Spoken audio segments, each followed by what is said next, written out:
চলছে হিংসা, পাড়াই পাড়াই পড়ছে টান।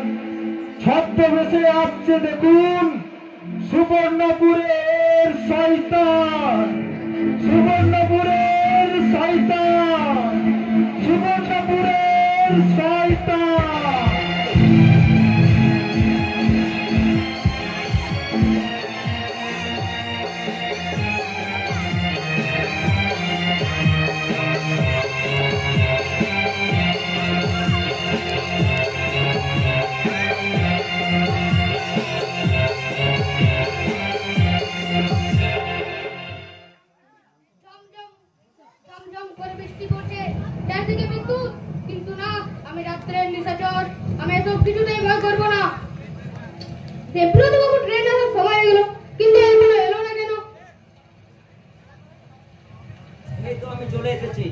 আগে আমার নাম দেবব্রত গাঙ্গুলি। তাছাড়া আমার পরিচয়টা তন্ময় গাঙ্গুলি আমার সঙ্গে বেইমানি করেছে। লোকটা স্টেশন থেকে নেমে তার বন্ধুর বাড়ি যাবে, আর সেই খবরটা পাওয়া মাত্রই আমি দৌড়তে দৌড়তে তোমার কাছে চলে এসেছি। আচ্ছা দাদা, ভদ্রলোকের চেহারার বর্ণনা। গায়ের রং ফর্সা, বয়স 20-র মধ্যে, পরনে সাদা জামা, কালো প্যান্ট এবং চুলগুলো কোকড়ানো কোকড়ানো। তাহলে তো আমার কোনো অসুবিধা হবে না। তার কাছে কত টাকা আছে? আনুমানিক 5 লক্ষ টাকা। আর তাছাড়া সে একটা অনেক বড় কোম্পানির ম্যানেজার। ঠিক আছে দাদা, তোমাকে আর কিছু বলতে হবে না, আমি সব কিছু বুঝে গেছি। ও শালা জানে না যে আমি কত বড় শয়তান আছি। কাজটা ঠিকঠাক ভাবে করতে পারলে তোকে 1 লক্ষ টাকা দেবো। এই নে ধর অগ্রিম 50,000 টাকা। কিন্তু একটা কথা বলুন তো, এতে আমরা লাভটা কি? লাভের অঙ্কটা না হয় পরেই দেখা যাবে, কাজটা ঠিকঠাক ভাবে করতে পারলেই হয়। স্বার্থের কাছে কর্তব্য আজ পরাজিত। মানুষের মনে মানুষত্বের অভাব, ভয় ভয়, হিংসা, ভেদাভেদি। ঠিক আছে দাদা, শুধু এটুকু বুঝে নিন, এই পৃথিবীর বুক থেকে ওই শালা তন্ময় গাঙ্গুলির নামটা আমি ডিলিট করে দেবো। ডিলিট। স্টেশন থেকে নেমে আমি দেখেছি লোকটা এই রাস্তা দিয়ে আসছে। ঠিক আছে দাদা, আপনি ওই লাইনের কাছে দাঁড়ান। এদিকে আসছে আসছে। আরে ওই দেখ রাস্তা, রিক্সা দিয়ে আসছে। তোকে তুমি রেডি থাকো। আপনি কোনো চিন্তা করবেন না, যান তাড়াতাড়ি ওখানে যান। ওকে, ঠিকঠাক ভাবে কাজটা সাকসেস করো। এই শালা, এত নির্জন অন্ধকার রাতে এখানে কি করছিস বে? কই দে দে দে, তো সুটকেসটা দে।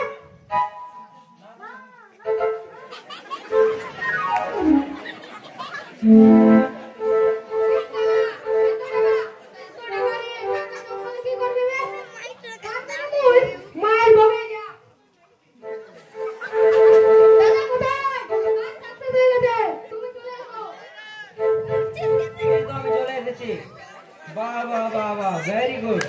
এই নাও ধরো তোমার বাকি 50,000 টাকা।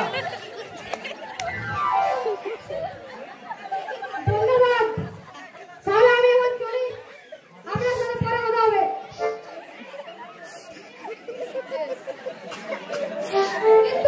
কিন্তু আপনি একটা কথা বললেন না দাদা, যাকে আপনি খুন করালেন সে আপনার কে? সে হলো একমাত্র আমার নিজের ভাই। ঠিক দাদা, ঠিক। দাদা হয়ে আপনি আপনার ভাইয়ের এত বড় সর্বনাশ করতে পারলেন। আপনি যদি এটা আমাকে আগে বলতেন, তাহলে নয় আপনার ভাইয়ের আগে আপনাকে এনে ভুল করে ফেলতাম। আমি সব কিছু জেনে বুঝে ওই কাজ করতে বাধ্য হয়েছি। ভাইটা আমার ভালো ছিল রে, একটা বড় কোম্পানির ম্যানেজার পোস্টে কাজ করতো, বড় বড় অফিসারদের সাথে ঘুরে বেড়াতো। তাই তো এই 5 লক্ষ টাকার খবরটা আমার কানে পৌঁছালো, আর তোমাকে দিয়ে আমি ওকে শেষ করে ফেললাম। এই কাজটা আপনি ভালো করলেন না দাদা। ভগবানের কাছে আপনি কোনোদিনও ক্ষমা পাবেন না।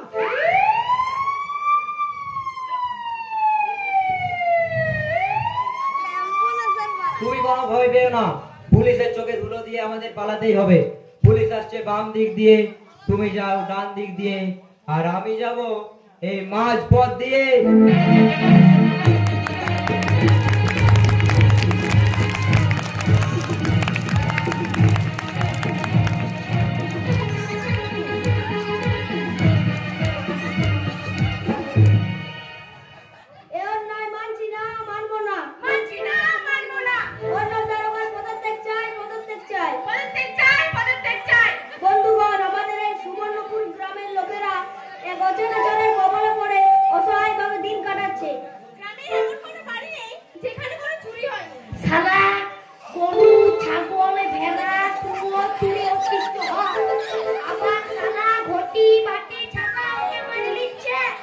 চোরে সারা গ্রামকে লোপাট করে দিয়েছে।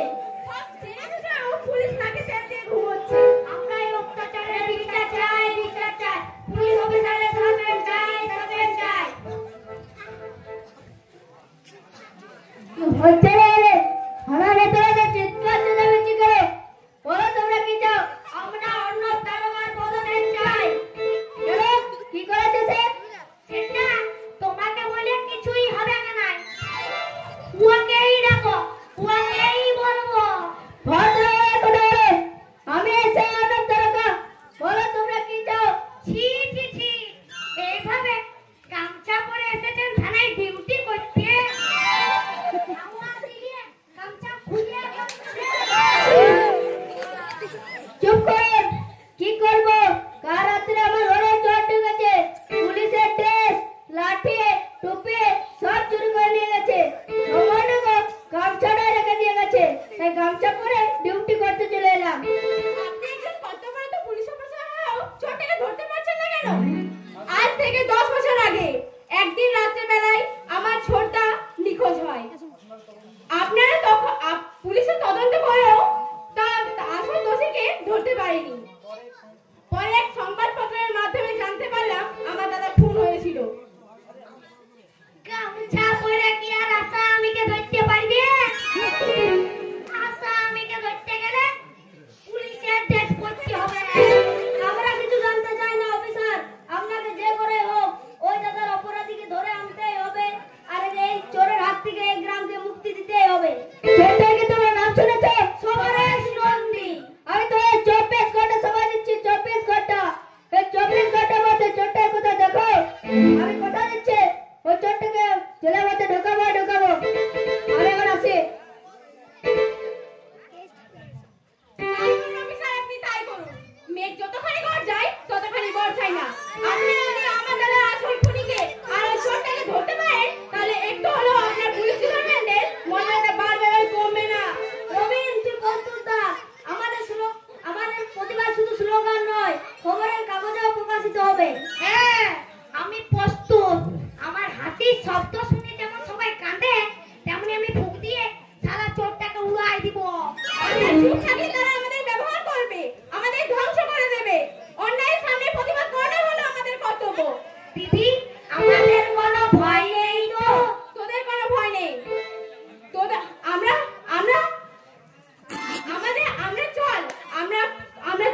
শপথ করি প্রতিবাদের সামনেই আমাদের অন্যায়ের সামনেই প্রতিবাদ করাটা হলো আমাদের জীবন। আমরা চুপ থাকবো না। সত্যকে কে কোনোদিন দমন করতে পারেনি। যতদিন না আমাদের দাদার খুনি আর ওই চোরটাকে শাস্তি দিতে না পারি, ততদিন আমরা এই প্রতিবাদ থেকে হাঁটবো না।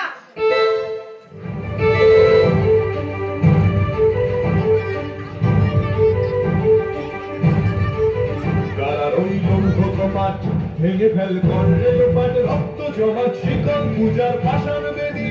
কারা রইল কপাট, ভেঙে ফেল কর্ণের পাট, রক্ত জমাট শিকল পূজার পাষাণ বেদী। ওরে ও তরু নিশান, বাজা তোর প্রলয় নিশান, ধ্বংস নিশান, প্রাচীর প্রাচীর বেদী। ওরে ও তরু নিশান, বাজা তোর প্রলয় নিশান, ধ্বংস নিশান, প্রাচীর প্রাচীর বেদী। কারা রইল কপাট, ভেঙে ফেল কর্ণের পাট, রক্ত জমাট শিকল পূজার পাষাণ বেদী।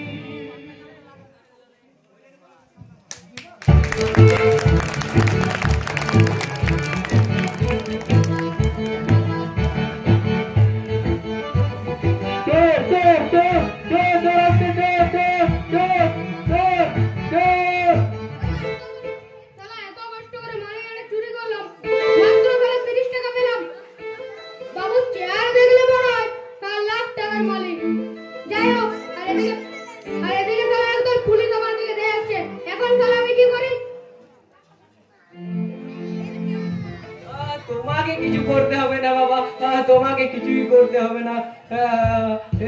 তুমি মনে হচ্ছে পকেট মার করে এসেছো। আপনি শুধু আশীর্বাদ করুন, যেমন এই দেশের মানুষগুলো মানি মেনে যেন টাকায় ভর্তি থাকে। মাত্র 30 টাকা পেয়ে পুলিশের কাছে খেলারি দেওয়া তার থেকে বড় আর দুঃখ নেই। পুলিশকে আমি ভয় পাই না, আগে পুলিশকে ভয় পাই না। এই অন্যায়ের জন্য চলো চলো, তোমাকে আমি পুলিশের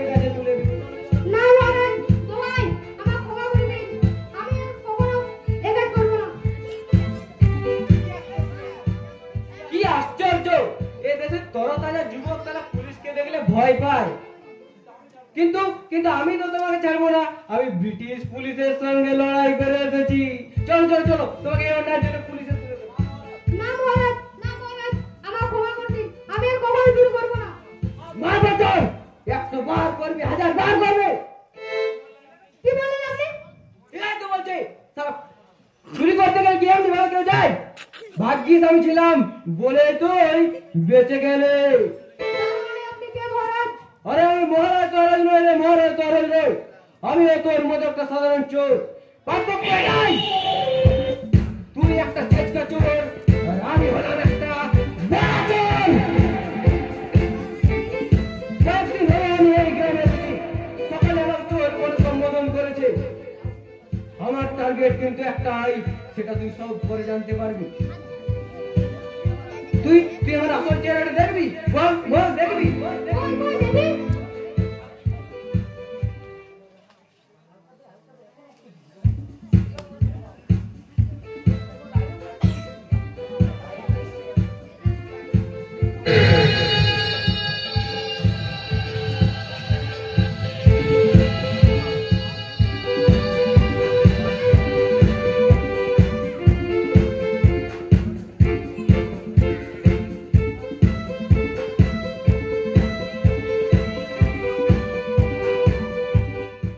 থাকবি ভদ্রবেশে, চুরি করবি ছদ্মবেশে।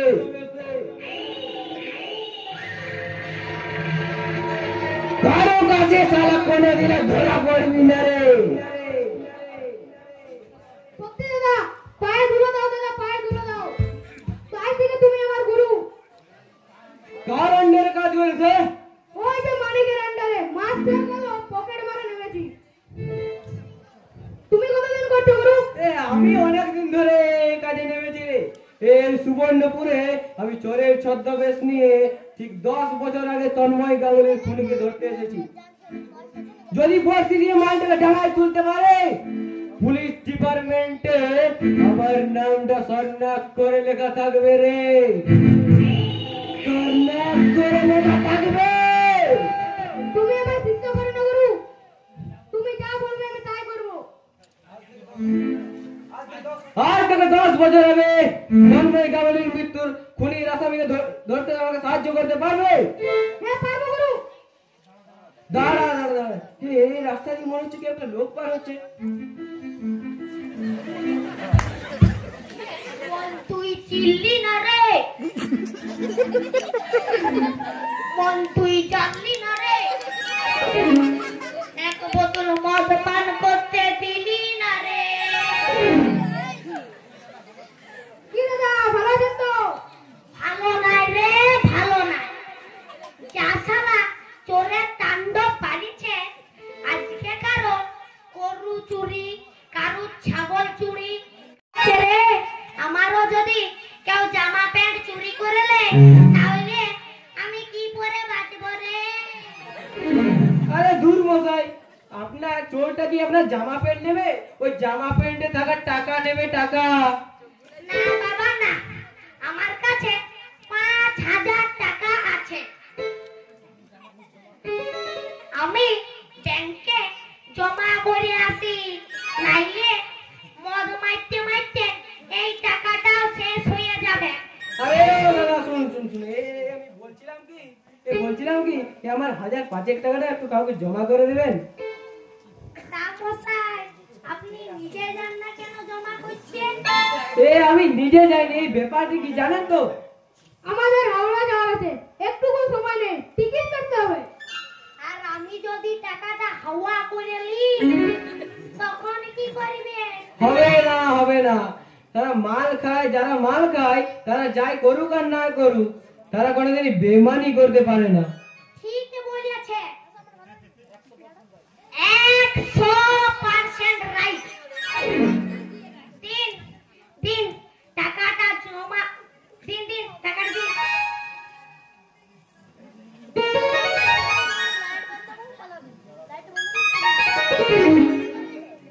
এই নিন 5000 টাকা, এতে ব্যাংক অ্যাকাউন্ট এবং নাম লেখা আছে।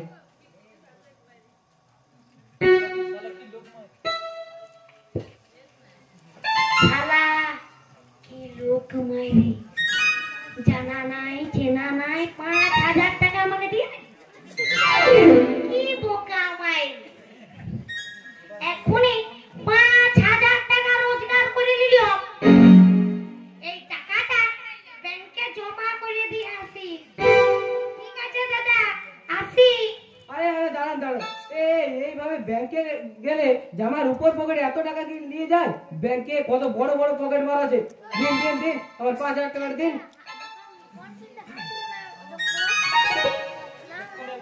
এক্ষুনি একজন চোর এসে আমার পকেট মেরে চলে গেল। বাহ দাদা, দারুণ বুদ্ধি তো তোমার। এবার এই ভিতরে পকেটটা একটু বাগিয়ে গুছিয়ে।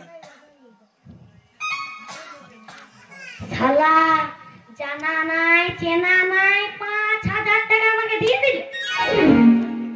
ব্যাংকে কেনে যাব, সোজা ঘরে চলে যাব। ঠিক আছে দাদা, ব্যাংকে টাকাটা জমা করে দিয়ে আসি। আর এই খামটা নিয়ে যান। গুরু, তোমার 5,000 টাকাটা ওকে দিতে গেলে কেন? ধর, আমার 5,000 টাকা ওকে দিতে যাবো কেন? আমার 5,000 টাকা দিয়ে ওই 5,000 টাকাটা আমি লটকে নিলাম। তোমার গুরু অনেক বুদ্ধি। চলো গুরু, আমরা এখান থেকে কেটে পড়ি, নইলে ওই শালা আবার মাথাটা এখানে আসে আমার। অবশ্যই আসবে না রে, আবারও আসবে না এখানে। 10,000 টাকার আনন্দ দিয়ে আত্মহারা হয়ে হয়ে বাড়ি নাচতে চলে গেছে।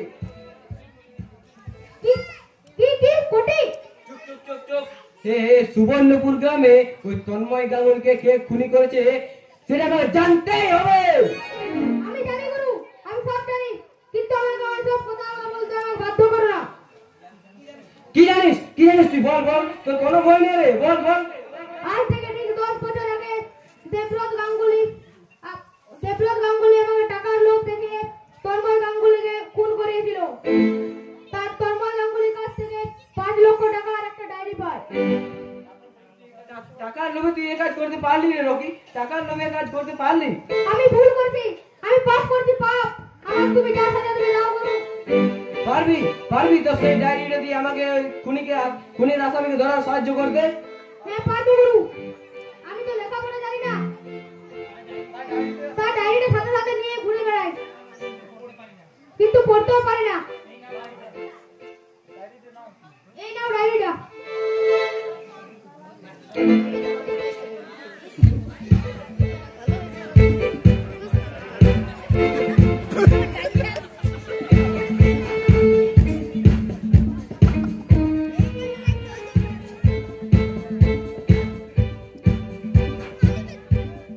ঠিক আছে, আমি সব কিছু বুঝতে পেরেছি। তুই ওদের পিছনে পিছনে বাড়ি যাবি, আমি যেমনটা বলবো তেমনটা করবে। এবার আমাদের টার্গেট হলো ওই গাঙ্গুলি পরিবারের দেবরাজ গাঙ্গুলি। সারা চিপে ধরে দেওয়ানো তুলে আনবে, আমার সব মিশন সাকসেস হয়ে যাবে। তারপর আমি একটা নাটক লিখবো আর সেই নাটকের হেডলাইন হবে সুবর্ণপুরের শয়তান।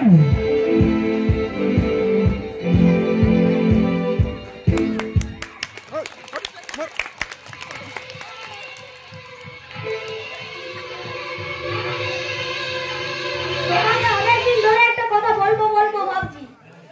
কি বলবে বলো? তোমার ভাইয়ের আসল খুনি ধরা পড়লো না কেন? তাছাড়া গ্রামে যে চোরের তাণ্ডব বেড়েছে, তোমাকে একটা কিছু ব্যবস্থা করতেই হবে দাদা। কি আর করবি বল, চারিদিকে সমাজের অন্ধকার নেমে এসেছে, আর সেই অন্ধকার থেকে জন্ম নিচ্ছে সমাজ বিরোধী নিশাচর পথ। তাই তো আমারও মাঝে মাঝে ভয় হয় রে ভাই। তোমরা দুজনে এখানে একা একা দাঁড়িয়ে কি গল্প করছো দাদা? আমাদের ভাই নিয়ে গল্প করছিলাম রে বোন। ভাইয়ের সাথে কাটানো দিনগুলো খুব মনে পড়ছে। তুমি ঠিক বলেছো দাদা, সেদিনের কথাগুলো আমার খুব আজও মনে পড়ে। তন্ময়দা নিজে বিয়ে না করে তার এই ছোট্ট বোনটাকে কোলে পিঠে করে মানুষ করেছে। হ্যাঁ রে হ্যাঁ, আমার বিয়ে করার পর তুই তুই তখন খুব ছোট্ট ছিলি। দিনটা ছিল 26শে ডিসেম্বর। আমরা দু ভাই মিলে ব্যবসার উদ্দেশ্যে কলকাতা রওনা